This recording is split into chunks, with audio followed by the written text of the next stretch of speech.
हजुर सम्पूर्णमा एकमुष्ट नमस्कार। म भरतराज पुन। म धनबहादुर थापा मगर।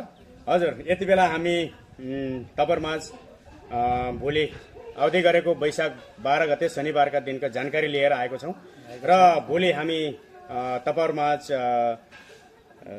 घोराई 2 सुर्खेदाई हेटडाँडाबाट हेटडाँडामा हामी गइरहेका छौं र तपाईहरु पनि त्यस हेटडाँडा स्थित जानु होला भन्ने जानकारी तपरमाझ गराउँदैछौं र नजिकमा पाइपर्ने ठाउँहरुको नाम भन्नुहोस् त सर। अब सिमलतारा, काँडाकोटी, बुका, सुर्खेदाई, रामपुर का हजुरहरु नजिक पर्नुहुन्छ।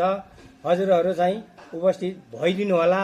हजुर त्यसपछि तपाईहरु जान सक्नुहुन्छ, हामीसँग जोडिन सक्नुहुन्छ भन्दै अरे घोराईदेखि पनि आउन सक्नुहुन्छ।